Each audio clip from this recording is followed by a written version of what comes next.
Questa presentazione è fatta per darvi un'infarinatura, ma proprio minima, di quello che è il ruolo del facilitatore, di come agisce il facilitatore nei processi partecipativi. Chiaramente, come vi dicevo la volta scorsa, ci sono dei corsi appositi di facilitazione che sono molto più approfonditi, che durano un sacco di ore, 60, 70, 80 ore, perché bisogna approfondire diverse tematiche, dalla comunicazione alla psicologia, tutta una serie di altri argomenti. Quindi andrò molto veloce. Allora, intanto, magari qualcuno di voi che ha già fatto questo tipo di corsi avrà già sentito, insomma, ha sentito parlare dell'ascolto attivo, delle 7 regole dell'ascolto attivo, perché il facilitatore come prima cosa deve ascoltare. Come vi dicevo la volta scorsa, il ruolo di facilitatore è quello di essere un attore neutro all'interno del tavolo di discussione o del momento partecipativo, e però ha tutta una serie di compiti importanti da svolgere proprio nella conduzione del tavolo, e quindi prima cosa deve saper ascoltare. Queste 7 regole, oltre che valere per il facilitatore, secondo me valgono per tutti nella vita quotidiana, quindi male non fanno. La prima regola: non avere fretta di arrivare alle conclusioni. Le conclusioni sono la parte più effimera della ricerca. Questo cosa significa? Che quando voi avviate un processo partecipativo o nei tavoli che affronterete, non abbiate fretta di concludere, lasciate la discussione, chiaramente tenendola dentro l'argomento, comunque dandole un po', tenendo un indirizzo, però lasciate che le persone discutano, che affrontino i temi in profondità, perché proprio la parte più bella è il come si arriva alla decisione finale, e questo vale moltissimo nei processi partecipativi, perché come vi diceva anche la volta scorsa Pellizzoni, si parla di democrazia deliberativa, deliberazione nel senso di discussione, cioè il termine, usando diciamo il termine inglese, e quindi è la discussione che crea la condivisione, ed è il modo a cui arrivare ad una soluzione condivisa. La seconda regola: se vuoi comprendere quello che un altro sta dicendo, devi assumere che ha ragione e chiedergli di aiutarti a vedere le cose e gli eventi dalla sua prospettiva. Il facilitatore cosa fa? Allora, a parte che questo vale nella vita quotidiana, cioè quando una persona vi dice delle cose, cercate di capire cosa vi sta dicendo esattamente, assumete che lui ha ragione, che questa persona abbia ragione perché ha un suo punto di vista, e cercate di capire quel punto di vista. Ma come facilitatore cosa dovete fare? Aiutare anche gli altri presenti al tavolo a capire quel punto di vista, quindi cercando sia di chiedere alla persona che ha parlato magari di chiarire meglio quello che sta dicendo. Nello stesso tempo, come vi dicevo la volta scorsa, il facilitatore usa questo metodo che in inglese viene chiamato parroting, cioè quello di ripetere quello che è stato detto con delle parole più semplici, in modo più sintetico, per chiarire ai presenti il concetto. Chiedere avete capito? Allora, poi magari lo vedremo nel dettaglio. La terza regola: quello che vedi dipende dal tuo punto di vista. Per riuscire a vedere il tuo punto di vista devi cambiare il punto di vista. Cosa significa? Che noi molto spesso assumiamo di avere ragione. Io dico una cosa, ho ragione, punto e basta. Noi pensiamo che anche gli altri abbiano ragione, ma che forse ci sono anche altri punti di vista per vedere diciamo, la stessa cosa, no? Da altri punti di vista. Allora devo provare a spostarmi e a pensare se ci sono altri modi in cui si può vedere la stessa cosa. Quarta regola: le emozioni sono strumenti conoscitivi fondamentali se sai comprendere il loro linguaggio. Non ti informano su cosa vedi, ma come guardi. Il facilitatore nei tavoli deve stare anche molto attento alle dinamiche emozionali. Qui non avremo tempo di affrontare nel dettaglio questi discorsi, di approfondire insomma tutta la parte relativa alle emozioni, eccetera, però quando ci si trova ad un tavolo dovete avere la sensibilità di capire che ci sono persone diverse che gestiscono le emozioni in modo diverso. C'è il timido, c'è quello che si arrabbia, c'è quello che appunto magari perché è più insicuro e magari è un po' più aggressivo dato dalla sua insicurezza. Poi dovete vedere anche nella gestualità, la gente che si sta innervosendo, no? Quindi magari se le persone che sono al tavolo si stanno innervosendo vuol dire che c'è qualcosa che non va nel modo di condurre. O se vedete che magari c'è un po' di, non so, si stancano, cominciano a guardare in giro, insomma, anche queste sono cose importanti. Le emozioni sono molto importanti quando si cerca di trovare un accordo, soprattutto nelle situazioni di conflitto, perché molto spesso noi come popoli latini in particolare mettiamo le emozioni anche dove non... l'emotività anche dove non andrebbe. Gli anglosassoni da questo punto di vista sono più bravi perché quando si tratta di lavoro si tratta di lavoro, le emozioni si lasciano a casa. Noi invece no, questa è proprio una nostra connotazione culturale, quindi molto spesso i nostri tavoli sono caotici, discutiamo molto spesso non arriviamo a delle conclusioni e quindi è molto importante il ruolo del facilitatore, secondo me, ancora di più nei nostri paesi latini. E quinta regola: un buon ascoltatore è un esploratore di mondi possibili. I segnali più importanti per lui sono quelli che si presentano alla coscienza come al tempo stesso trascurabili, fastidiosi, marginali, irritanti, perché incongruenti con le proprie certezze. Cosa vuol dire? Che l'essere messi in discussione praticamente, no? Anche questo secondo me dovete assumerla un po' come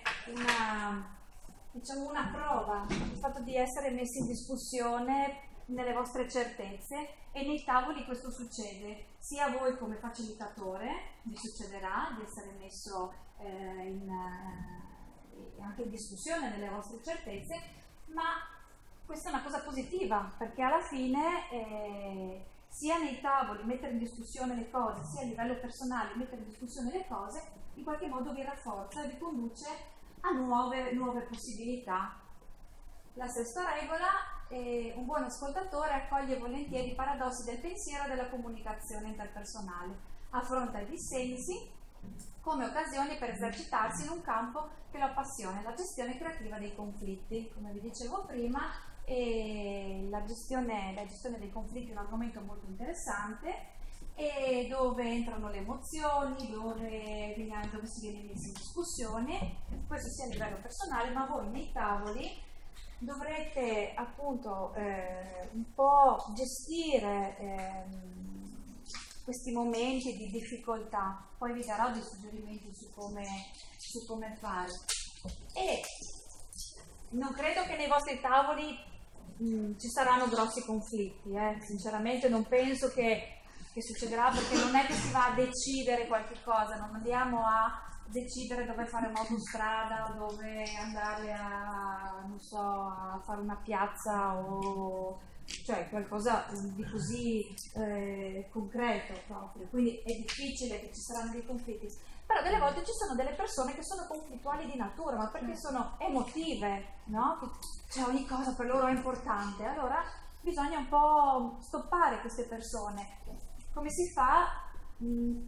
Tenendo fisso la discussione sul tema, cioè sul concreto, non divagando dai dati. Allora in questo modo si può cercare di tenere queste persone un po' più tranquille. Se poi ci sono quelli che scaturiscono, si dice fermiamoci un momento, fermiamo il tavolo, prendiamoci 5 minuti di pausa, andiamo a prendere una boccata d'aria. Magari cercate di capire questa persona che problema ha, che cosa c'è. Magari lei pensa di essere fraintesa, di non essere capita, sta dicendo, non lo so, pensa che magari qualcuno la prenda in giro, 1000 cose. Quindi cercate di capire qual è il motivo per cui magari una persona ha delle reazioni un po' esagerate. Ma quindi queste persone bisogna bloccarle?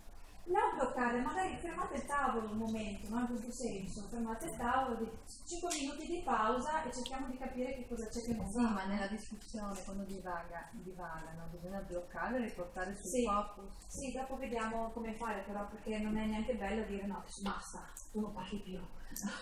Non si fa così. Si cerca di farlo magari con un po' di grazia o con della...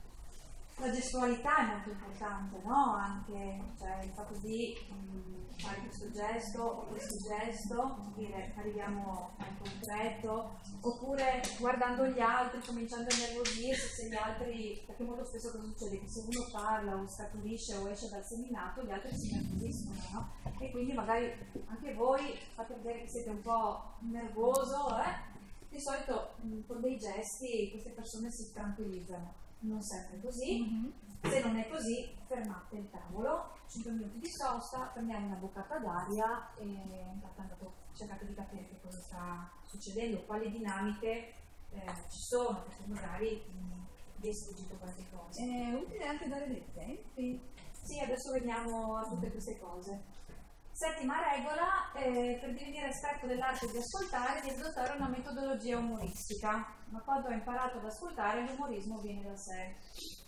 Nella serie, non prendiamoci sempre troppo sul serio, non prendiamo tutto sul serio, cioè l'umorismo in questo senso, non appesantiamo anche nei tavoli, no? Non appesantiamo questi tavoli, cerchiamo sempre di essere un po' leggeri, non so come dire, ma creare un clima leggero, anche se si discute di temi importanti, però la battuta, insomma, va bene. E questo va bene anche per noi stessi, no? Non prendiamoci sempre troppo sul serio, cerchiamo di essere di prenderci anche un po' in giro. Allora, questo è, non so, qualcuno di voi lo conosce, questo quadro della comunicazione? Sì? No? No. Okay. Allora, questo è un metodo, questo è stato ideato da questo studioso, Manchus Pantun, che ha proposto un metodo di comunicazione. Ce ne sono tanti di metodi di comunicazione, ma secondo me questo è molto valido perché aiuta un po' a capire come affrontare le persone e perché delle volte le persone reagiscono in un certo modo. Quando noi mandiamo un messaggio, no, noi parliamo, ad esempio se io dico il semaforo è rosso, se il mio ascoltatore, quando io sto parlando, il mio ascoltatore è tranquillo, sintonizzato sul blu, dice sì, il semaforo è rosso. È un dato oggettivo, il semaforo è rosso, non succede niente. Se invece è sintonizzato sul giallo e io dico il semaforo è rosso, è come se io stessi dicendo qualche cosa, allora l'altra persona dice ma cosa mi stai dicendo? Che non so guidare, che non vedo, che sono orbo, cosa mi vuoi dire con questa cosa? E la prende da questo punto di vista, capito? Dal punto di vista come se gli stessi dicendo qualche cosa anche sulla relazione, non hai fiducia di me, no?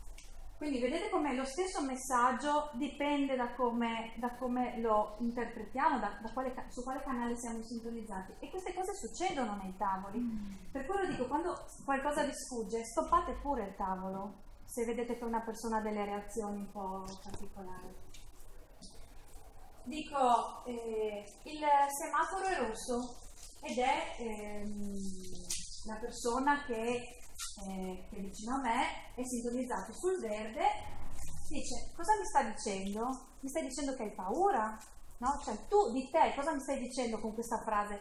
Forse mi stai dicendo che hai paura, no? Quindi la interpreto in quel modo. Magari rispondo, sì, non ti preoccupare, ho visto che il semaforo è rosso, adesso freno, appena arrivo vicino freno, no? Quindi ti tranquillizzo. Se uno è invece sintonizzato sul rosso e io dico appunto che il semaforo è rosso, è come se ti stessi dicendo frena, il semaforo è rosso, no? Cioè tu devi fare qualcosa, tu devi frenare, no? E quindi ti sto chiedendo una cosa in modo forte. Quindi questo tanto per chiarire come sono complesse le dinamiche relazionali e le dinamiche di comunicazione.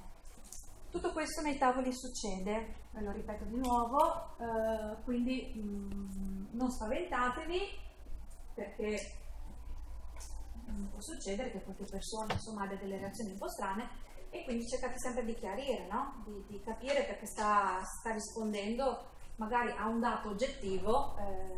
Non so, io segno sulla mappa, sulla carta, che secondo me il prato X è il massimo valore, la massima bellezza che c'è nel mio paese. Questo magari scaturisce e dici no, ma come, ma perché, no? E magari vai tu a sapere negli anni, chissà cosa è successo, magari ci ha fatto dei lavori, magari c'è qualche cosa del passato che noi non sappiamo, quindi cerchiamo di capire, perché no? Perché chiediamo, sì, in separata sede o... Dio, se sono reazioni veramente, lo scopriamo, però se lì dici ma no, allora magari gli chiedi, ma come mai, cosa succede, c'è qualcosa che noi non sappiamo, ci vuole dire qualche cosa, qualche informazione che ci manca, perché non capiamo che cosa sta succedendo, no?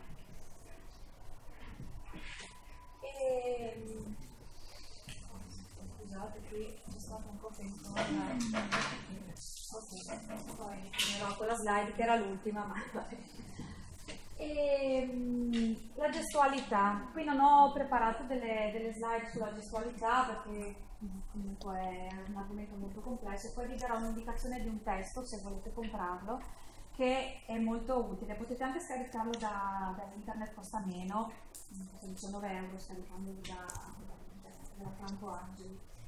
E la gestualità molto semplice, se io faccio così, secondo voi cosa sto dicendo? Lanciatevi, non abbiate paura. Parlate, no? Di solito uno si mette così con le mani aperte, è un segno di accoglimento, no? Parlate, dite, no? Non abbiate timore. E chiaramente se io dico così, alt, no? E poi in questo libro, ad esempio, di cui vi parlavo, dice di non usare questo segno che è un po' forte, però sinceramente io lo uso perché dice di usare, nel libro vi consiglia di usare il gesto a pinza, a parte che nella nostra cultura non è utilizzato questo gesto, quindi nessuno lo capirebbe, quindi il gesto stop è la cosa, sì, o così, che vuol dire un'altra cosa, sì.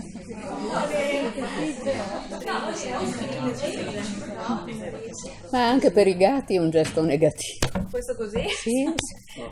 Devi far così, al gatto devi far così. Portato vicino al corpo, sarebbe la mano patente, è il simbolo degli ospedali, quindi è di accoglienza, è un po', assomiglia molto a questo. No, invece qui è proprio inteso nel senso di stop, sì, no? no, Anche perché è avanti, lontano, esatto. Faccio così, è la lontano. mano patente. Sì, esatto. Poi se io mi avvicino a lui così, secondo voi cosa sto dicendo? Era quando veniva il nostro professore di filosofia. Per cui in qualche modo lo stop, allora non serve arrivare a questo, però se magari voi vi avvicinate, no? Così, già uno...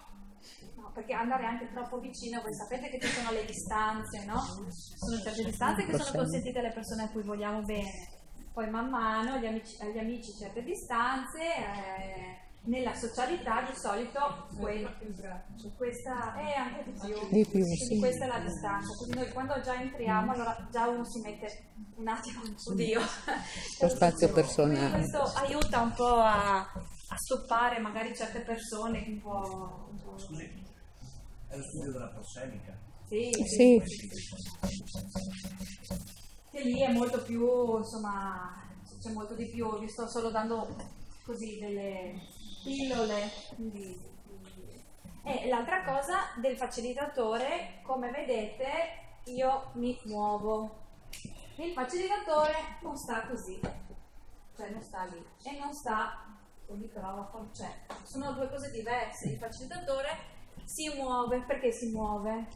Perché deve tenere il ritmo della discussione, deve tenere sveglie le persone, quindi si muove per creare un po' di dinamismo, no? Perché se io stessi ferma qua, così. Sì, bene, allora, anche il tono della voce, no? Ok, sì, va bene, allora questo è, allora uno è attore neutro, no? aiuta le persone a lavorare assieme per raggiungere un risultato il più possibile, cioè tra 10 minuti e voi siete morti. Quindi il facilitatore, anche in questo, il tono della voce deve essere... Perché se nella prima mezz'ora sono tutti belli attivi e attenti, e dopo 2 ore sono tutti spuntati per terra, quindi il tono della voce vi aiuterà a riportare un po' le redini, no, del discorso.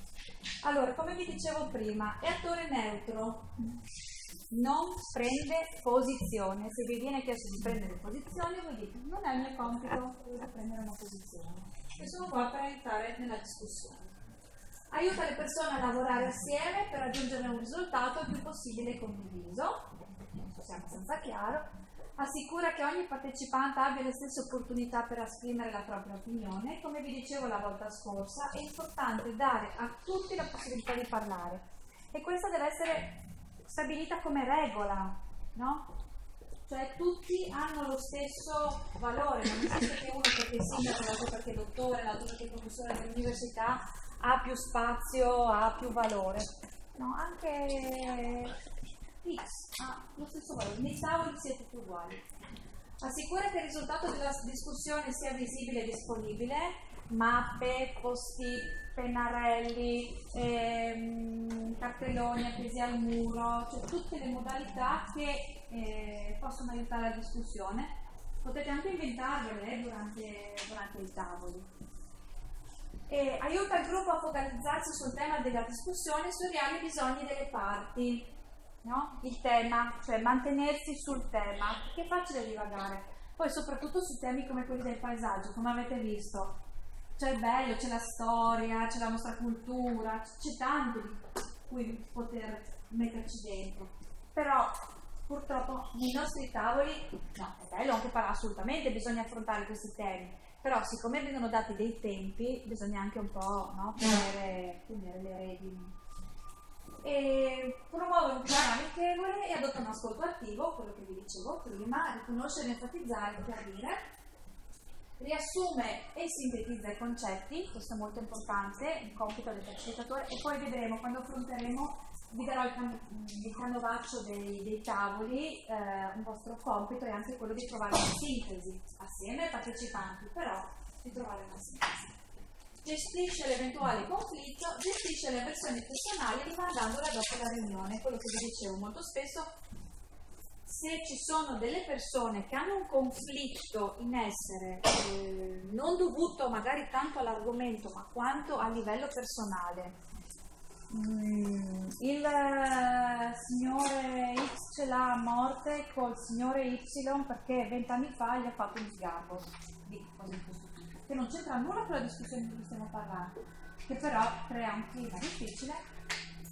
Si cerca di parlare con queste persone al di fuori del tavolo, chiaramente spiegandogli qual è l'obiettivo, quindi cercando di riportarle ad un corretto atteggiamento all'interno del tavolo. Le regole, non le regole, ma diciamo, le parti coinvolte hanno dei diritti che devono essere rispettati. Allora ci sono i diritti dei partecipanti, che sono trovati anche nel Vademecum, e il diritto dei partecipanti a vivere in un ambiente accogliente, incontrare un facilitatore disponibile, quindi pronto ad accogliere le loro opinioni.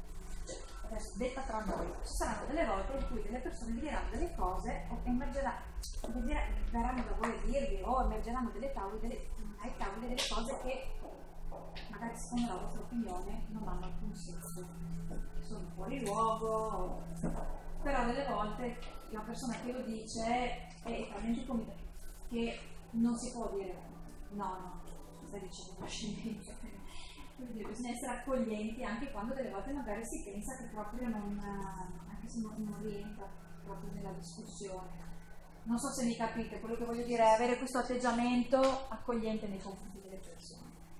E conoscere le regole del gruppo e della riunione, le regole che vi dicevo la volta scorsa e che poi ho ripreso, apprendere ad essere aiutati nei momenti difficili, ricevere feedback positivi e negativi sui propri comportamenti, no? Quindi se ci sono atteggiamenti negativi è giusto che uno lo sappia, quindi si stoppa la discussione e si dice guarda, stare un attimino scelto da seminato.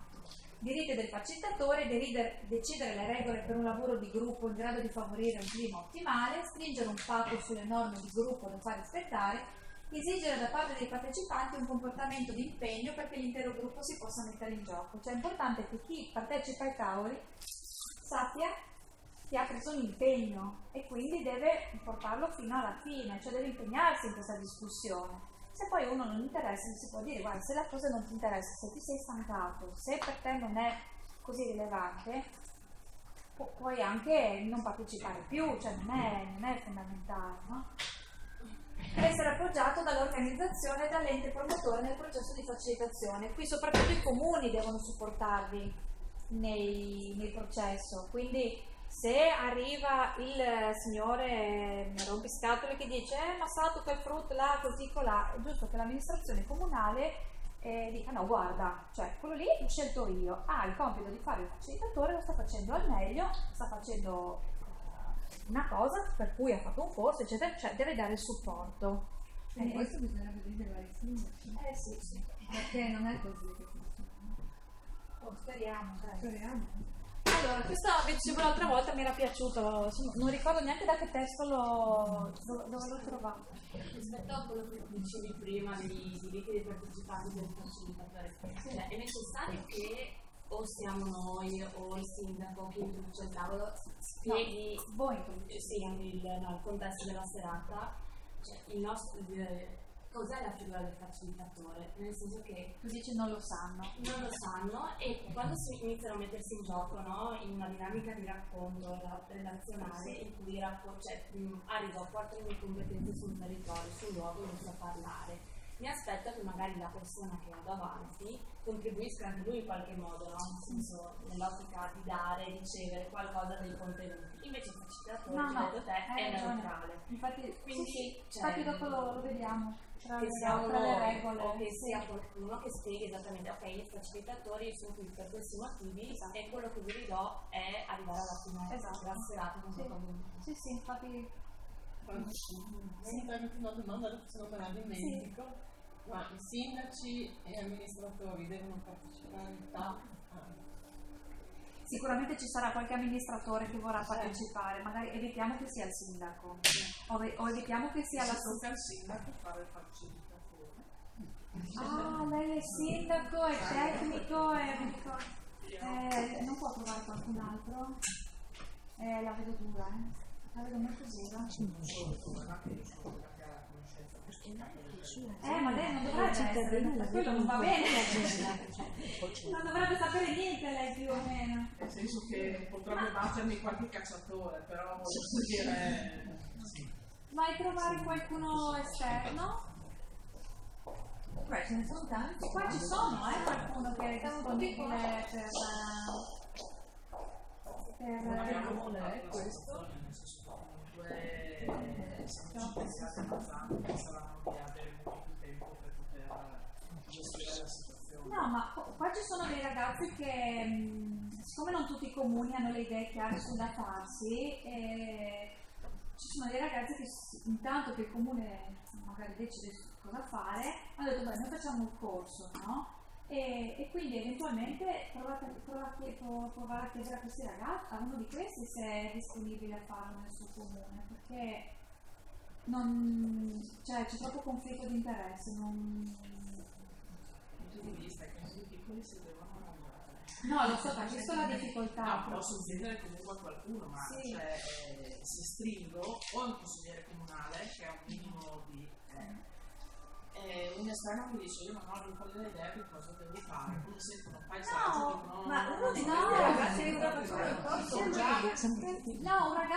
uno di questi che sta facendo il corso non deve sapere niente del suo territorio, cioè lo devono dire al tavolo le cose, quindi va bene uno che non sappia nulla del territorio, va bene, chiaramente se ha dei dubbi poi viene da lei, cioè se ci sono delle cose poi vi confrontate. La sua figura, la figura del sindaco, il sindaco comunque dell'assessore, è importante, ma deve stare lì in parte, no? Quindi il facilitatore No, lo immagino. mancano le persone per fare il resto. Ma provi a chiedere, qua ci sono persone disponibili a farlo. Anzi meglio, perché dico, magari uno esterno appunto secondo me va bene come figura. Ma che comune è? No, vengo io fino a Estro. Quindi sì, magari faccio. Sì, di Cormons. Beh, insomma, o Cormons o ci sono altre persone. Cormons mi pare che si mangia giorno senza Cormons e Capriva. Non è ma non siamo diversi, non è che siamo. Ah, non è Cormons e Capriva assieme? Noi facciamo proprio il gruppo di Bucra. No, lo so, però io mi ricordo che quando sono stata alla presentazione a Cormons, non so. mi avevo parlato con l'amministratore e mi ha detto che Cormons e Capriva avrebbero lavorato assieme anche come facilitatori. Non lo so, adesso vediamo. Vabbè, comunque insomma qui ci sono delle persone. Come vi dicevo, non mi ricordo da dove è venuto fuori questa cosa, da qualche testo, da qualche non so, comunque mi era piaciuta. E le caratteristiche del facilitatore sono la pazienza di Giobbe. Sapete che Giobbe è un personaggio biblico che è noto perché il Signore l'ha messo alla prova in tutti i modi possibili e immaginabili, ha tolto i figli, gli ha fatto morire i figli, gli ha fatto tutto, dopo l'ha ricompensato chiaramente, però lui ha sempre accettato tutto con molta pazienza, cioè la pazienza. La sincerità di un mondo inglese è molto importante, essere sinceri nei tavoli. Se vi viene chiesto qualche cosa, rispondete sinceramente, perché le menzogne si dice, le bugie non le gambe corte, ed è il modo migliore per rovinare tutto, cioè quando non si fidano più di voi, della vostra figura, è finita. Quindi siate sempre assolutamente trasparenti. L'arguzia di un irlandese, cioè capire cosa sta succedendo, no? Mantenere le antenne, sempre attente. La resistenza fisica di un maratoneta, come vi dicevo prima, dopo 2 ore di facilitazione non vedete l'ora di andare a dormire, non avete più voglia di parlare con nessuno, non vedete solo il letto. O al limite la televisione che vi... la resistenza fisica, l'abilità di gioco di una mezzala di football, cioè saper schivare, no? Le difficoltà, le avversità e i conflitti, la spregiudicatezza di Machiavelli, ogni fine giustifica i mezzi, e le capacità di analisi psicologica di uno psichiatra, dire che avete di fronte, le capacità di mantenere un segreto di un muto, quando vi vengono a dire qualche cosa dovete stare zitti, sapere quando è il momento di stare zitti, di non andare a parlare di alcuni argomenti. La pelliccia di un rinoceronte, perché molto spesso nei vostri tavoli non succederà, ve lo garantisco, ma in altri tavoli succede che siete il bersaglio di tutto e di peggio di più, e quindi oltre che la pelliccia di un rinoceronte anche lo stomaco bello forte. Ma non ci metterei la mano sul fuoco, non succede. Ma no, ma proprio può succedere, però non c'è un vero... È una possibilità. Non tanto. Sì, però non c'è un vero motivo, cioè voglio dire, non è che andate a mettere un vincolo, no, quello non si va a fare, quindi già quella è la prima causa. Non andate a decidere dove fare un'autostrada, dove abbattere un albero, cioè cose di questo tipo. È un ragionamento complessivo, quindi è molto difficile. La saggezza di Salomone è un'altra figura biblica nota per la saggezza. Adesso comincerò a darvi dei suggerimenti pratici, no? Già li ve li ho dati, ma insomma. Autopresentazione. Il facilitatore accoglie il gruppo salutandolo e presentandosi.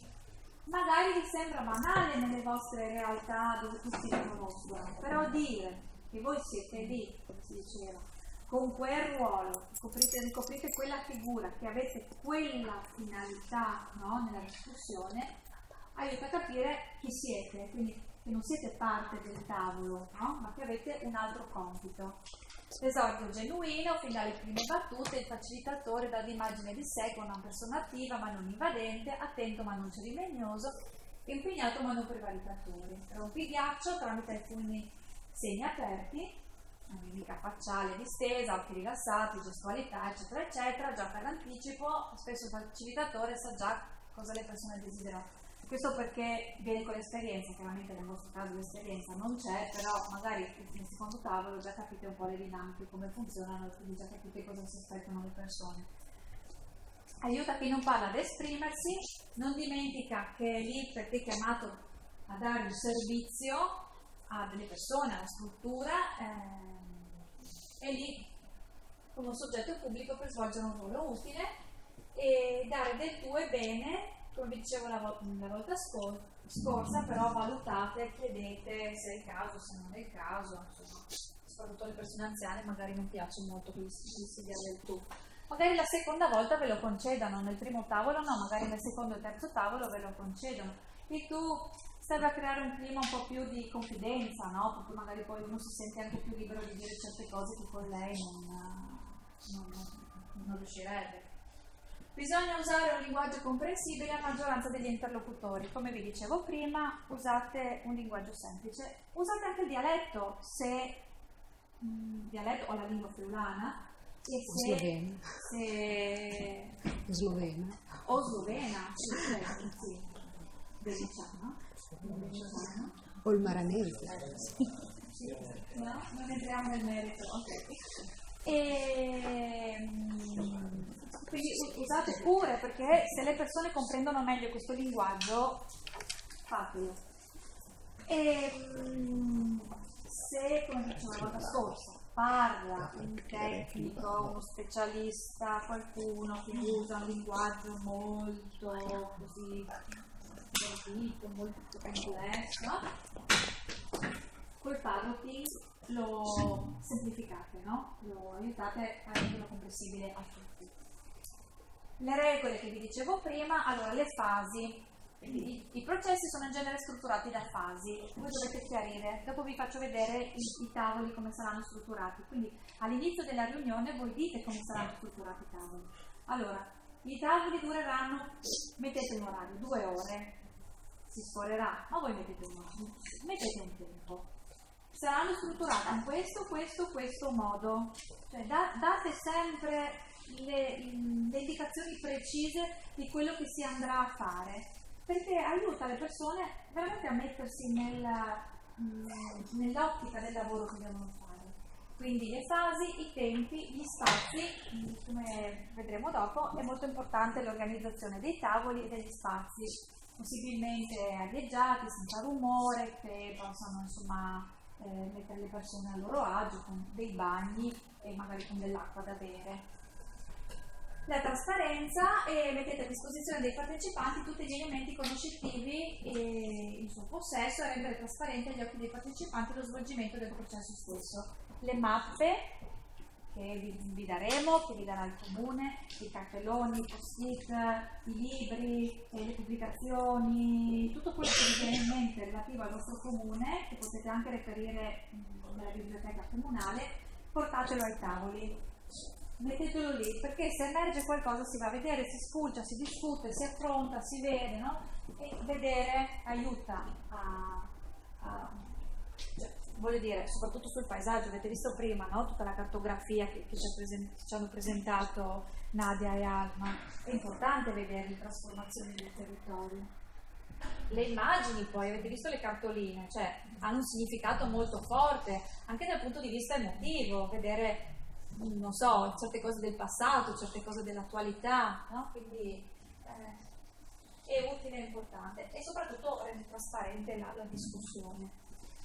Apertura dell'incontro, come vi dicevo, le regole sono mettere a proprio agio le persone, stabilire le regole, inquadrare gli obiettivi dell'incontro, le fasi e i tempi, chiedere ai partecipanti se sono d'accordo sulle regole. Chiedetelo, vi risponderanno di sì, molto probabilmente, ma voi chiedetelo perché serve proprio instaurare questo rapporto, no? Di condivisione e di clima.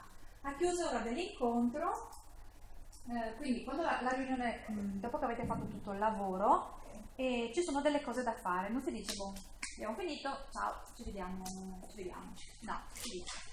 Allora, bene, abbiamo lavorato 2 ore, sono molto contento, bisogna mettere anche le persone, magari sembrerà banale perché noi sull'anno non siamo abituati a esprimerci, è difficile, però mi fate dire, bene, sono molto contento, abbiamo fatto il lavoro che ci hanno detto di fare all'università, l'abbiamo fatto benissimo, siamo riusciti ad arrivare agli obiettivi che ci avevano dato e sono emersi questi elementi si manifestare soddisfazione, quindi fare un breve resoconto di quello che è emerso, di quello che avete fatto, indicare i prossimi passi. Ci vedremo tra 20 giorni, se siete d'accordo, con il prossimo tavolo dove affronteremo invece questo e questo. Quindi indicare quando e cosa si occuperà la prossima riunione. Come vi dicevo la volta scorsa, di solito succede che finita la riunione arriva 1, 2, 3 persone che vi dicono qualcosa, che vi dicono ma secondo me bisognava affrontare anche quella cosa lì, avremmo dovuto vedere anche un'altra cosa, ci siamo dimenticati. Voi ve lo scrivete, ve lo annotate. Quando scrivete il report, e poi vediamo anche questo, quando scriverete il report della chiusura della riunione, indicate a fine riunione, senza dire chi, sono emersi questi temi che potrebbero essere affrontati nella prossima riunione. Quando si riapre la prossima riunione, allora la volta scorsa è emerso da qualcuno di voi che questo e questo non è stato affrontato. Secondo voi sono argomenti importanti, sono argomenti rilevanti? Dobbiamo affrontare 1, sì, no, 2, sì, no, cioè condividete, in modo che la persona che vi è venuta a parlare non si senta come ho detto una stupidaggine, no, rendete parte anche il gruppo di quello che è stato, che poi questa persona è venuta a dirvi, anche perché molto spesso succede che le persone timide magari tendono a fare questa cosa, cioè di venire a fine riunione a dirvi le cose, no?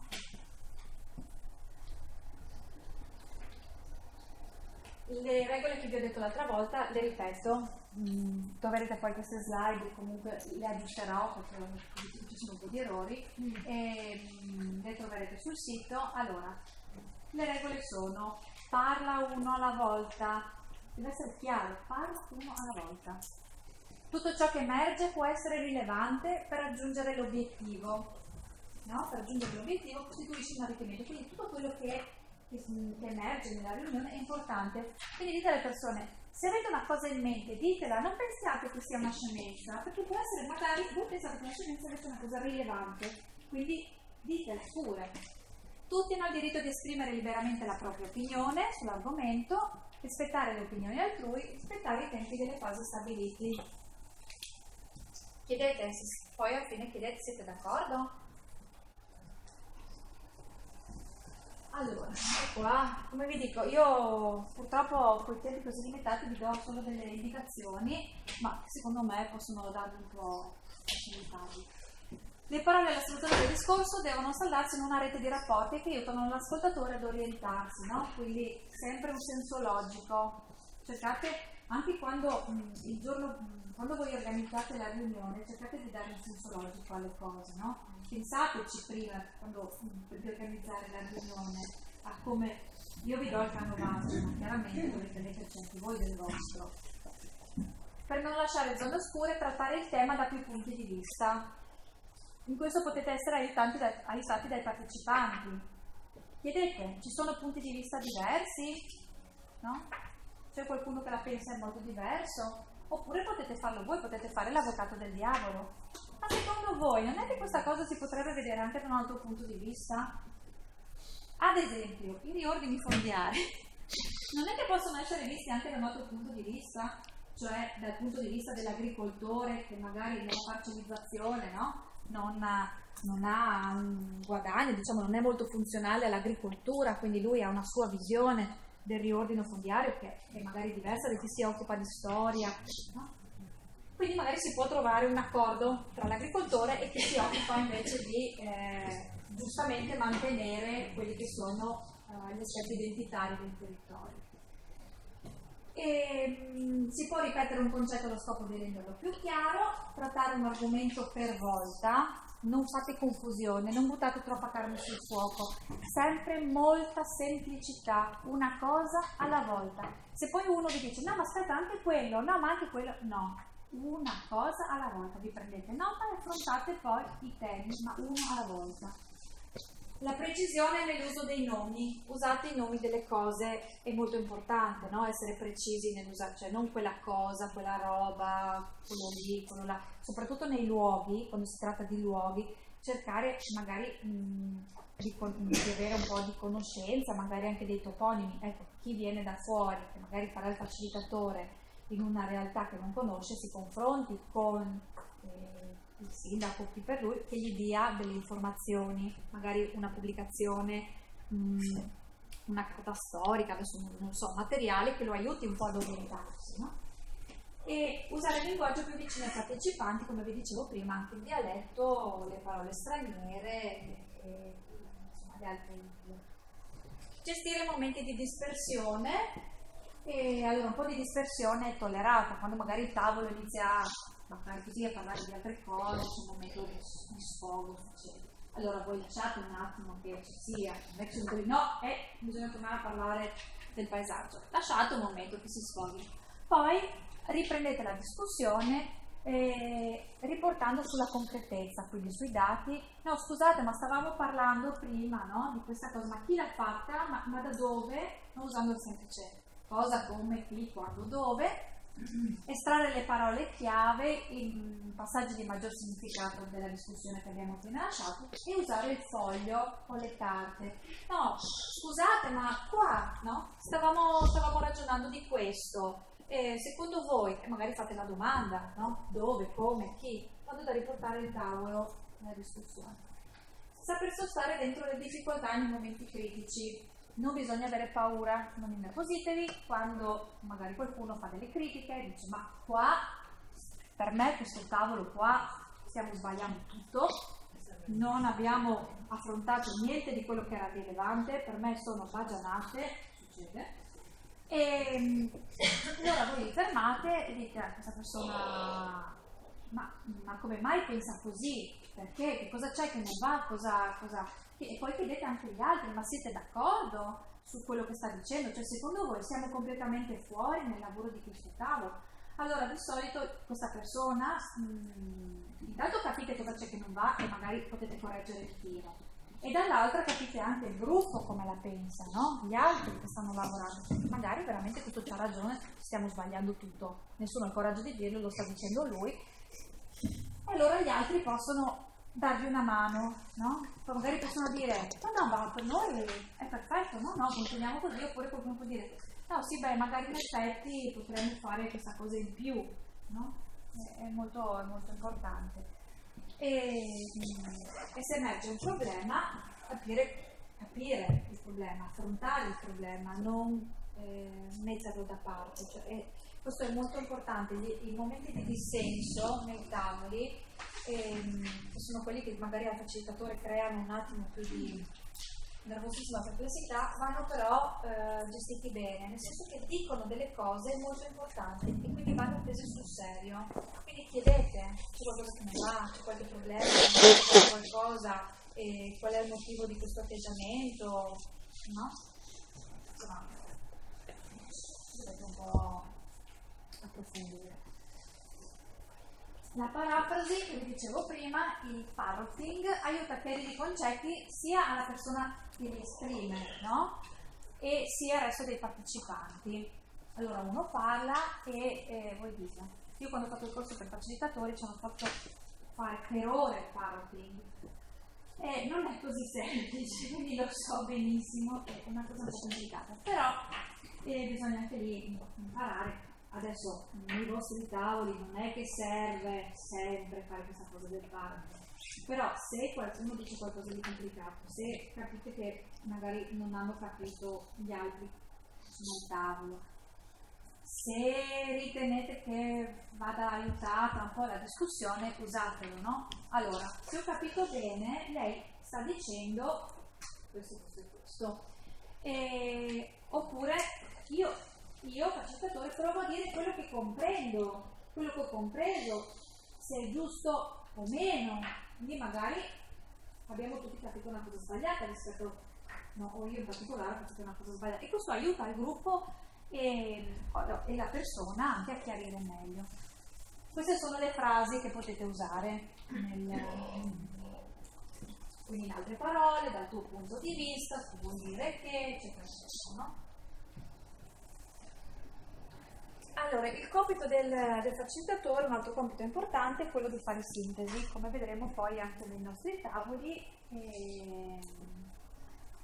Dovete cercare di trovare nella discussione i punti in comune, dovete riepilogare i contenuti, gli interventi, no? Se in particolare questo vi verrà richiesto nel report in modo molto esplicito. Però durante la discussione aiutate, no? Allora, sono stati identificati 10 elementi di valore relativi ai prati stabili o agli elementi idrici, non so, l'acqua. Allora vuol dire che questo territorio, no, per questo territorio gli elementi idrici sono un valore importante, sono fondamentali, cioè fate sintesi. Evidenzia una o più idee essenziali comuni agli interventi. Questo va sempre, dipende dalla discussione, dipende dal contenuto. Come vi dicevo, sono input che vi do, pilloline che dovete poi gestire nelle varie situazioni. Costruire una regola generale suffragata da esempi. Allora, se in questo territorio tutti avete indicato che gli elementi idrici sono fondamentali, allora possiamo desumere che come regola di base in questo territorio il preservare l'acqua, tutto quello che ha a che fare con l'acqua, potrebbe essere una regola fondamentale, no, per il futuro. Vi ho tutti degli esempi così, poi vediamo. Allora, lo scambio, il ritmo, non credo che ci sarà bisogno nei vostri tavoli, perché non è che discutete di cose così molto, non è una riunione di lavoro magari dove si discute di cose anche un po' noiose. Il paesaggio è un argomento che secondo me già di suo stimola molto, quindi, però se dovesse essere un po' un momento di così stanco della discussione, potete un po' ravvivare, no? Con il tono della voce, dicendo bene, ok, dai, andiamo avanti, ottimo, stiamo lavorando bene, andiamo avanti, bene, propongo di andare avanti con un'altra cosa, cioè un po' ravvivare non credo che ne avrete bisogno. Io ve lo dico comunque. Ecco, togliere la parola in caso di monopolizzazione. Allora, ci sono quelle persone che di loro vogliono monopolizzare tavoli. Io ne conosco una, sicuramente parteciperà al tavolo del mio paese che è un espertissimo del paesaggio, però ha una tendenza a monopolizzare. E quindi quando inizierà a parlare, racconterà, eccetera, tutto quanto bene, a un certo punto voi vi renderete conto che le persone che stanno vicino si stancano, cioè, a un certo punto diranno sì, beh, ma noi quando parliamo? Allora, intanto non ricordare, ma sì, avevamo delle regole. L'altro è il gesto a pinza, però come vi dicevo, nella nostra cultura non funziona. No, questo. Gli indica, però sì, quello, anche quello, però non è molto carino questo. No, però non è capibile. Dipende dal grado di confidenza, se il vostro papà o la vostra mamma che sta lavorando, che sta parlando, però. No, secondo me questo gesto, no, oppure dire, sta parlando a un certo punto con voce tuonante, sicura, non è sempre facile, sicuro, e dite, bene, dobbiamo andare avanti, abbiamo bisogno di altri pareri, di altre idee, cioè usate la voce per stoppare, no? Purtroppo con queste persone non è facile, delle volte non funziona neanche questo, quindi bisogna un po' inventarsi. I recidivi. Sì, ci sono delle persone che è difficilissimo riuscire a fermare, però bisogna ricordargli che a un certo punto potete dire no, mi scusi, veramente adesso io capisco, lei ha molte cose da dire, sono tutte molto interessanti, purtroppo abbiamo 2 ore, ci sono molte altre persone che devono parlare e abbiamo stabilito tra le regole che tutti devono parlare.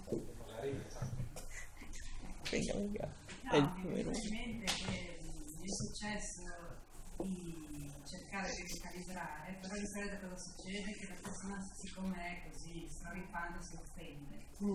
E io lì tenevo molto conto alla democrazia di tutto il processo e quindi ho cercato di rimettere in riga dicendogli che doveva rispettare i suoi compiti come gli altri. Poi a posteriori mi sono resa conto che ho fatto un errore e che forse è bene in questi casi dare compiti che compiacciono, no? Cioè approfittare per esempio, perché di solito sono persone che sanno molto, allora magari offrirgli proprio un compito, una cosa più elevata, che sia in accordo anche con le sue competenze e poi dargli lo spazio al termine dell'incontro di riportare quello che ha, e allora la persona si sente gratificata, perché nel mio caso la persona si è allontanata dal gruppo ed era, cioè a me non è dispiaciuto,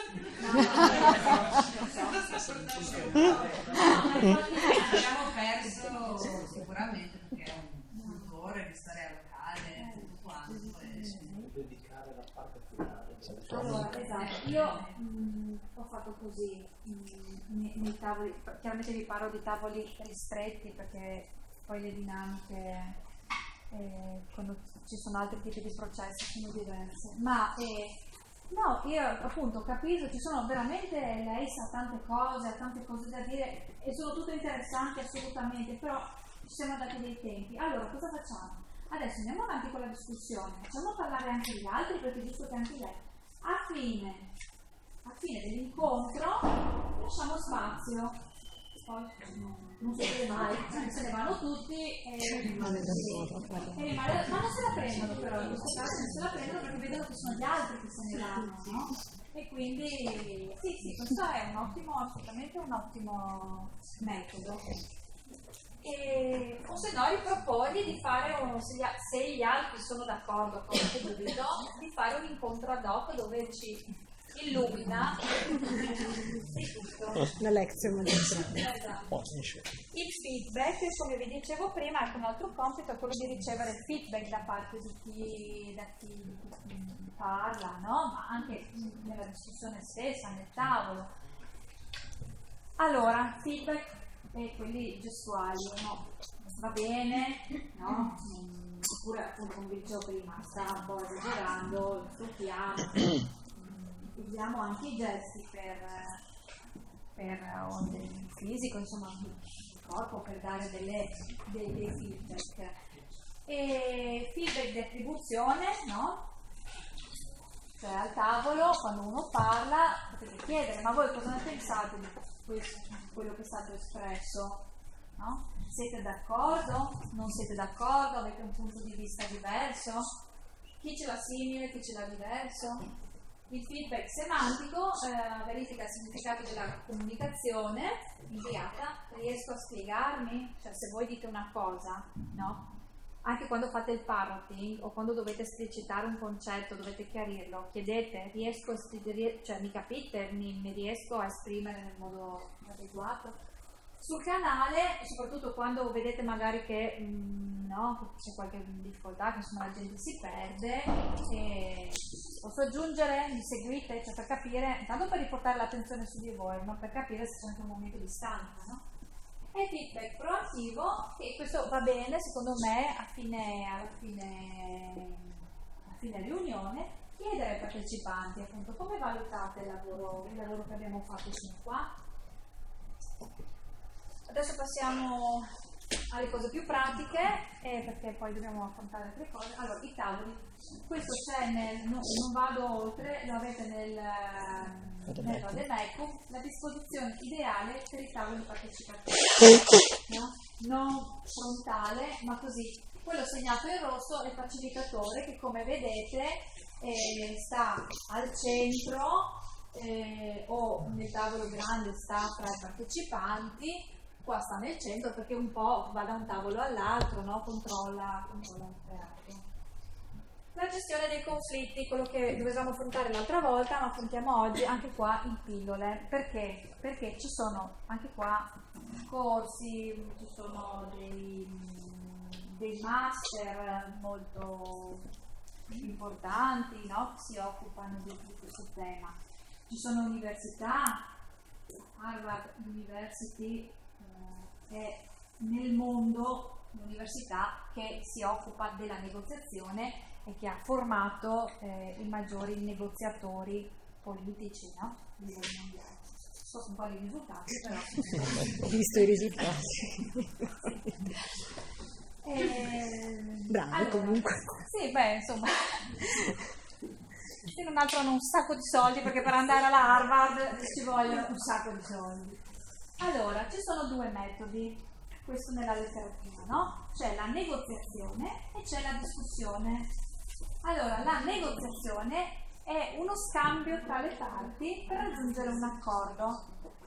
Cioè, tira e molla un po', no? Allora tu cedi, io cedo, io ti chiedo di più, tu chiedi di meno. Sapete un po' le dinamiche, no? Anche quando si va magari soprattutto nei paesi, a me capita di andare in Turchia e quando andate al bazar lì dovete negoziare, perché non esiste che compriate qualcosa senza negoziare. È un processo, la negoziazione appunto, che può condurre a buoni risultati, può fallire in tutto, infatti ce lo vediamo, guardate da quanti anni stanno negoziando tra israeliani e palestinesi e non sono arrivati da nessuna parte.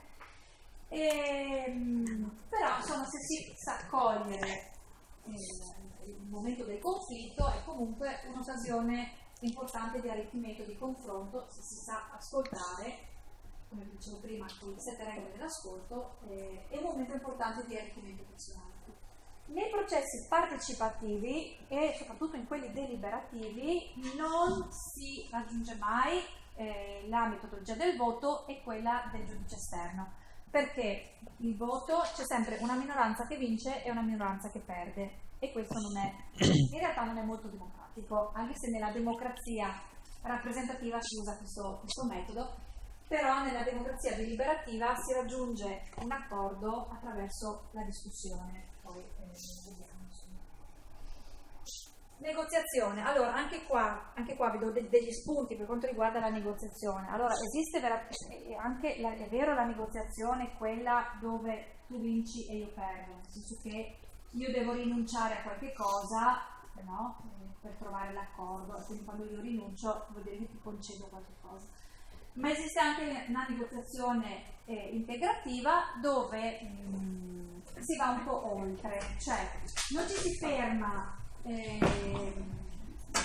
diciamo sulle posizioni, no? Su quello che si vuole raggiungere, ma sugli interessi. L'esempio che viene fatto in tutti e anche questo viene da un libro, non mi ricordo se è quello di Tim Tuyes, che è quello più famoso sulla negoziazione, è quello dell'arancia, delle 2 bambine, abbiamo fatto sempre quello.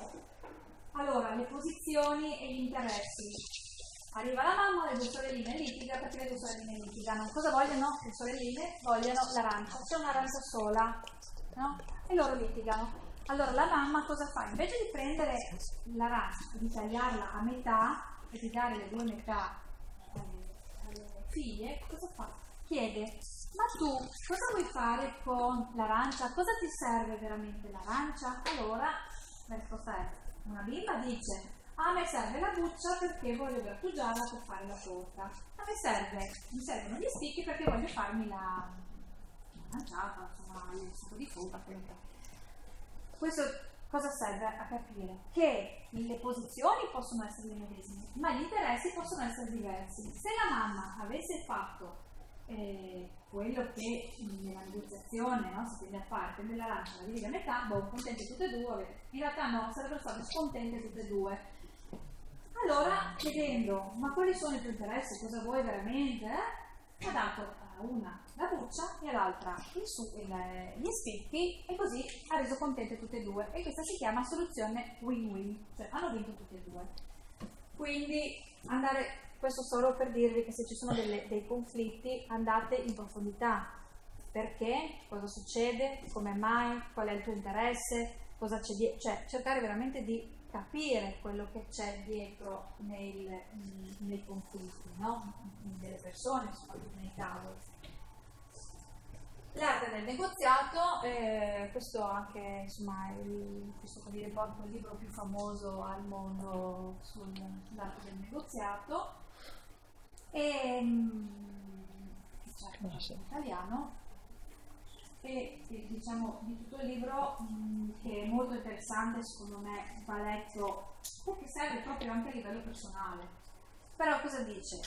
I punti salienti sono separare le persone dal problema, cioè focalizzarsi sulle questioni tecniche, portare sempre l'argomento, il focus sulla questione tecnica, non sulle persone, perché dopo quando si litiga voi sapete poi si devia, no? Perché tu sei così, perché tu sei colà, perché tu hai fatto quello, perché tu hai fatto quello, perché tu quella volta così. No, riportare sempre sulla questione su cui si sta lavorando. Quindi affrontare il problema senza mascheramenti, parlare con le persone di quello che è il problema. Questo cosa aiuta a fare? Cioè si scinde il problema dalla persona, quindi l'altro non è più un tuo avversario personale, non so come dire, non è che ce l'ha con te perché sei tu, che perché gli sei antipatico, perché ce l'ha con te, tra virgolette, perché ha un suo interesse, ha una sua posizione, quindi non è niente di personale. Quindi affrontando l'argomento dal punto di vista tecnico si va oltre, no? Quindi una cosa è il problema, una cosa sono le persone.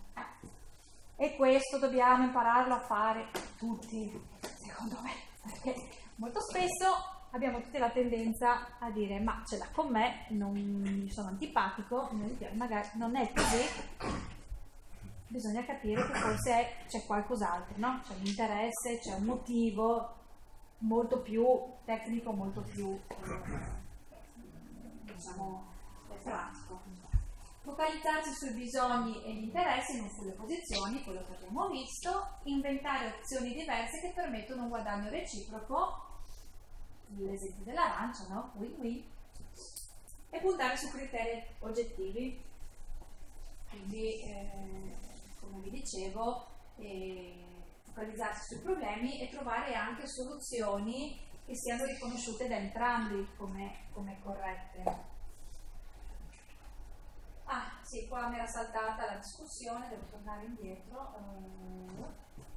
La discussione comunque, che cosa cambia nella deliberazione? Cioè la democrazia deliberativa, i tavoli deliberativi nella letteratura sono quei tavoli che affrontano i problemi discutendo però su dei principi che devono essere, che sono validi a livello universale, cioè non si ragiona sull'interesse del particolare, sul mio tombino rotto davanti a casa, no? Ma su principi generali,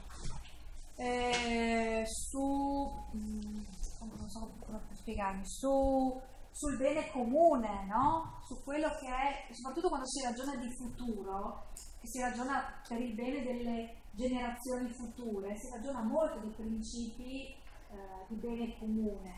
E anche per il paesaggio, secondo me, questo è valido, perché il paesaggio è un bene comune. Quindi si è protesi a fare dei ragionamenti, per quello dico siete anche facilitati, no? Perché già l'argomento aiuta le persone a ragionare su un livello che non è quello del proprio interesse personale del singolo, ma su un livello di principi generali, no? E i tavoli deliberativi hanno proprio questa funzione e cercano di raggiungere la soluzione del problema, quando c'è un problema, attraverso la discussione. Si discute, si affrontano i problemi, ci si parla finché non si trova un accordo comune. Non si fa mai ricorso al voto, come dicevo. Adesso veniamo a noi e al primo tavolo. Allora, quello che vi verrà chiesto di fare, questo è il canovaccio. Come abbiamo detto, 2 tavoli vi viene richiesto di fare. Nulla vieta che ne possiate fare un terzo, anzi, noi magari un terzo e dopo vi spiego perché.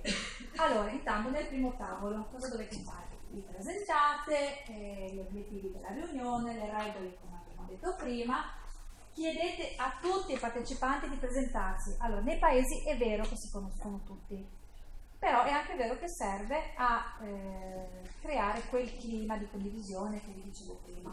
Quindi non date per scontato nulla, anche se uno dice ma come si dice, mi conosci in Deutsch. Sì. No, dice, vabbè, ma dai, insomma. Ti presenti lo stesso, dici perché sei qua, per quale interesse, perché sei venuto a questo tavolo, come mai ti sei iscritto, no? Allora, se ci sono dei testimoni qualificati, questo potete pensare di farlo, e individuare una persona o più persone che sono gli esperti, conoscitori locali, quelli che magari vi danno una mano nel gruppo di lavoro ristretto, sarebbe bene che fossero queste persone, li fate parlare nella prima parte della riunione, cioè se hanno qualcosa da dire relativamente alle proprie competenze, alle proprie conoscenze, potete, non so, penso alla mia realtà comunale, abbiamo una persona, una ragazza che per studio ha affrontato alcune tematiche. Chiaramente non è che questa viene qui e non vi siete messi d'accordo con lei che deve rispettare dei tempi e dei contenuti e che quindi può parlare 4 ore. Cioè prima con questa persona avete concordato quali argomenti affrontare e i tempi, no? Sì, questo deve essere chiaro perché tutto deve essere organizzato nei dettagli. Questa persona che conosco nel mio paese è un'esperta di una villa, del suo parco, eccetera, eccetera, quindi magari mezz'ora si potrebbe farla parlare di questa cosa. C'è l'esperto di botanica dell'area che magari sa delle cose incredibili dal punto di vista naturalistico, concordate con lui mezz'ora di intervento. Questi sono i testimoni qualificati che aiutano anche a preparare un po' l'ambiente, no, per la discussione e oltre a tutto a dare anche delle informazioni. Poi, allora, si arriva alla parte, quella del lavoro concreto. Preparate le mappe, le carte, i post-it, tutto. Chiedete ai partecipanti di individuare massimo 3 elementi di criticità dell'area. Criticità, cioè, come vi dicevo l'altra volta, o come dicevo nelle riunioni, quegli elementi, quelle cose brutte del proprio territorio che non sono rappresentative dell'identità, che non piacciono, che sono una cattiva pratica, che andrebbero riviste. 3, mi fate scrivere 3 su domani vi porto i post-it e vedrete i post-it su tutti e 3 possono starci benissimo su un post-it perché l'invito è quello di essere sintetici. Dopodiché voi raccogliete questi post-it, come vi ho detto l'altra volta, se c'è qualcuno che non è in grado di scrivere, che ha delle difficoltà, gli date una mano. Raccogliete questi post-it e li appiccicate su un foglio o sul muro. Se vedete che ci sono, chiaramente mentre li staccate, degli elementi comuni, cioè se 4 o 5 persone hanno indicato le stesse cose, potete raggrupparli. O comunque potete voi fare un lavoro di raggruppamento, no? Magari su un altro foglio bianco preso al muro. Scrivete 4 hanno segnalato così, 5 così, cioè cercate di fare senso. Poi chiedete, senza chiedere tu che hai scritto questa cosa me la spieghi, no, non si fa così, si dice chi vuole spiegarmi perché ha indicato questo elemento, parleranno, no? Però così, cioè uno parla se si sente, no? Non è obbligato.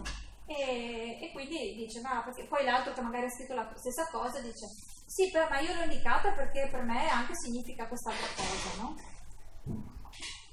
Un suggerimento, se avete un registratore, secondo me, portatelo. Perché poi dovete fare un report. È vero che non è fondamentale perché molte cose ci saranno scritte e comunque nella vostra testa restano. Però magari così, insomma, ma anche col cellulare potete registrare. E quindi le persone vi dicono perché questo è un elemento di criticità, eccetera, eccetera, no? Perché no? Quindi si discute su ogni singolo elemento presentato e lo si indica sulla mappa, sulla carta tecnica. Il comune vi darà insomma una carta tecnica su cui pastrocciare. Se non ve la darà il comune, ve la daremo noi. Sì, esatto, su cui pastrocciare. E quindi li indicate magari con il pennarello rosso. Sì, una fotocopia, insomma. Sì, hai presente come ogni tanto? Sì, la carta tecnica su fotocopia non la puoi fare perché altrimenti... No, non intendo la fotocopia, chiaramente Plottaggio. E su cui potete disegnare. Se non ve la danno, Gliela sì, ve la daremo noi, insomma. La regione, allora, vi disegnate in rosso, no? Sulla carta disegnate in rosso. Ecco, diciamo che magari se arriviamo a una decina di elementi critici va bene, se sono meno non preoccupatevi, meglio, vuol dire che sono ancora più significativi. E li appunto scrivete, indicate in rosso. Lo stesso procedimento sul valore, sugli elementi di valore. Post-it, indicate 3 elementi di valore, si discute, eccetera, eccetera, no? E si indicano sulla carta. Per gli elementi di valore dovete chiedere anche se sono frutto o meno di una buona pratica, di una buona creativa pratica. Cioè se sono valorizzati, se sono tenuti bene, magari chiedetelo mentre parlate questa cosa. E anche questa ve la segnate. La mappa, questa mappa tecnica disegnata, costituirà insieme al report il resoconto finale della riunione che ripresentate nella riunione successiva, no? Perché a chiusura della riunione, breve riassunto di quanto fatto, il facilitatore nei giorni successivi invierà ai partecipanti un breve report di quanto emerso dalla riunione e domani vi darò una domanda. Questo il primo tavolo presuppone che la gente sappia già perché lì glielo spieghi tu perché cioè voglio dire quando loro vengono, a parte che abbiamo fatto gli incontri nei paesi sì, ma non c'era sempre tanta gente. Lo so, però chiaramente lì sta molto nel chi organizza. Allora intanto, come avevamo detto, sono aperte a tutti i cittadini, però chiaramente le associazioni vanno chiamate, quindi quando chiami l'associazione... Non dico questo, dico che se queste persone non hanno alba, perché sono lì, e io gli faccio quelle domande, probabilmente mi dicono, te lo dico la volta prossima. Sì, però allora, intanto quando tu inviti le associazioni, chiaramente o attraverso la lettera o attraverso l'invito personale, ti spieghi perché devono venire al tavolo. È chiaro che il cittadino che arriva lì, che piomba, no, però allora, il comune deve dare debita comunicazione, abbiamo detto, attraverso il proprio giornalino, attraverso il sito e attraverso tutti i mezzi che ha. È chiaro che magari non capiranno che si entra così nel dettaglio, magari penseranno che si parla di paesaggio, ma effettivamente si parla di paesaggio, però non è che puoi spiegarlo, vengono lì chiaramente sapendo che devono affrontare un tema legato al paesaggio. Alle associazioni, cioè a quelli invitati in modo mirato, chiaramente glielo spieghi, no? Perché di cosa si discute? Del fatto che si discute del paesaggio, delle criticità, degli elementi di valore, eccetera.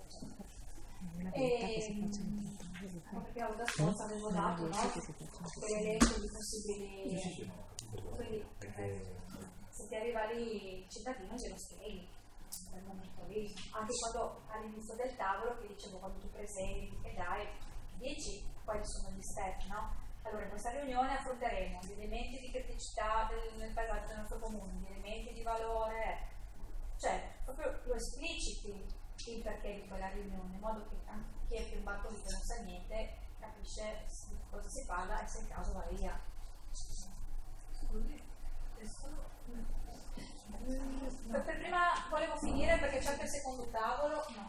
secondo tavolo e dopo facciamo l'analisi SWOT e dopo secondo tavolo. Il facilitatore riassuma quanto emerso nel tavolo precedente, indica gli obiettivi del nuovo incontro, chiede se è emerso qualcosa di nuovo durante i 20 giorni che separano un tavolo dall'altro, se quanto fatto va integrato con altre informazioni, se emerge un argomento nuovo, si chiede al gruppo se è d'accordo nell'affrontare questo nuovo elemento. Anche rispetto a quello che vi dicevo, no? Se qualcuno alla fine del tavolo precedente vi dice ma dovremmo parlare, lo chiedete al gruppo.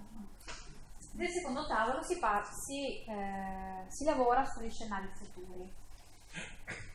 Allora, di solito quando si lavora sugli scenari futuri si lavora pensando al peggior scenario possibile, cioè si parte da questo, perché la mente umana è fatta così, cioè gli è più facile pensare alle disgrazie che no alle cose positive, e quindi pensando a uno scenario bruttissimo, come non vorrei mai che diventasse il mio territorio, poi riesco a pensare anche all'esatto contrario.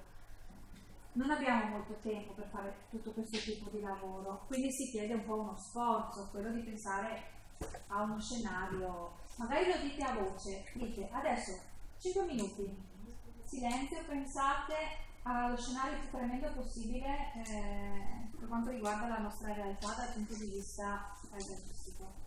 Quindi uno comincia a pensare no, non voglio strade, non voglio discariche, non voglio mille cose. Dite ok, adesso ragioniamo sugli scenari futuri, quindi su come invece vorremmo che diventasse il nostro territorio, il nostro paesaggio fra 20 anni. E raccogliete su dei post-it una breve indicazione dello scenario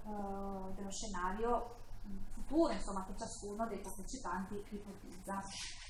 Anche qua si raccoglie con i post-it, si mettono, se più hanno scritto lo stesso scenario, raggruppate e chiedete chi vuole magari entrare più nel dettaglio, spiegare meglio questo scenario anche agli altri partecipanti, e di solito chi l'ha scritto fa.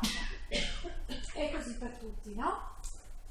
E una volta che dopodiché dovete, come vostro compito di facilitatore, immaginare uno scenario, cioè proporre in base a quanto è emerso uno scenario comune.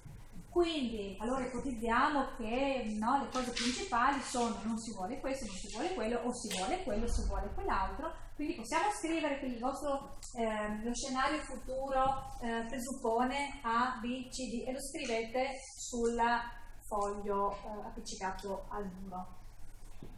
Una volta che questo scenario unico è stato definito, chiediamo un altro sforzo alle persone che sono lì di immaginare 2 azioni, cioè 2 cose da fare per arrivare a quello scenario. Quindi che scrivano sul post-it o su 2 post-it diversi le 2 azioni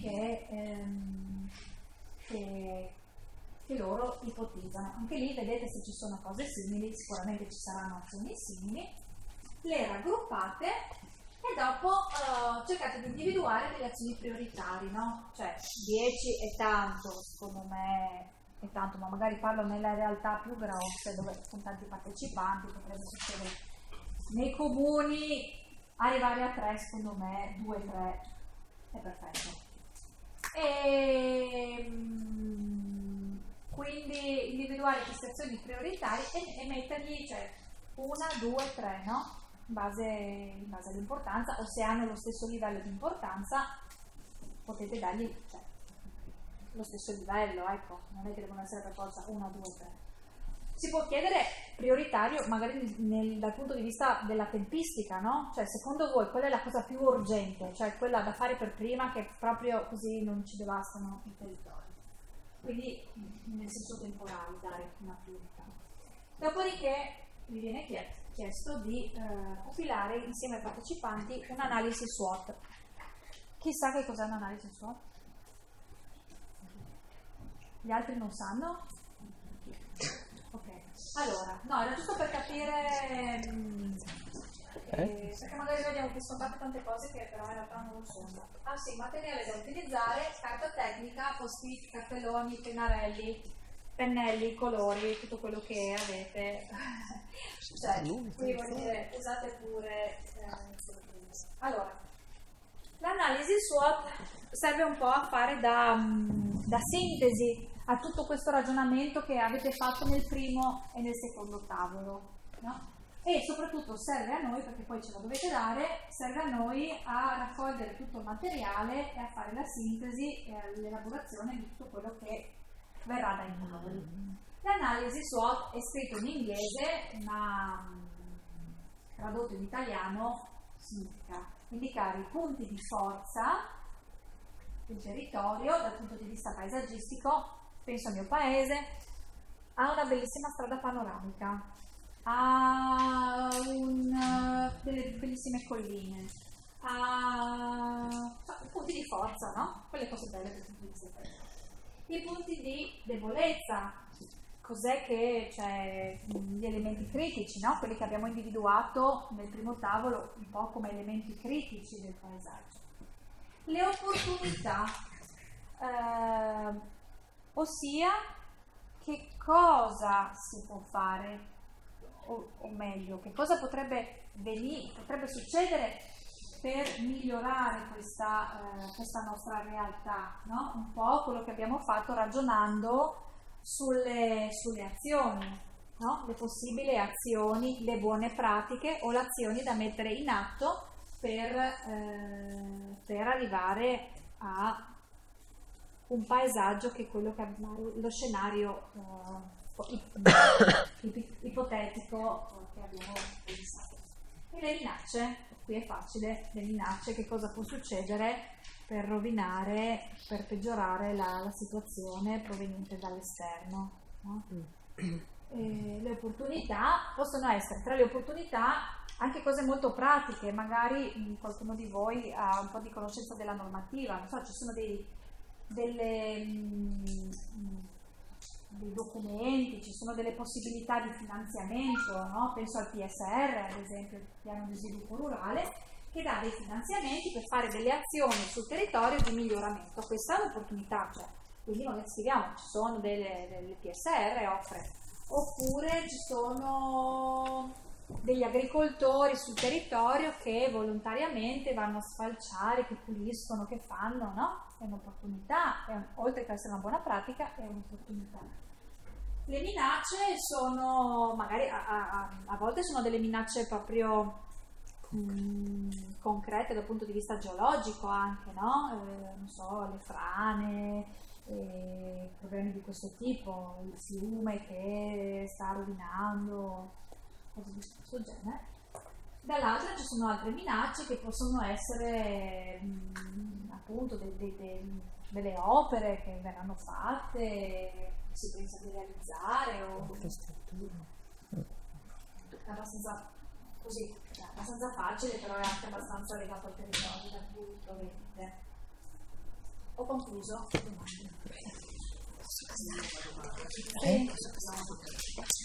Facciamo parte del discorso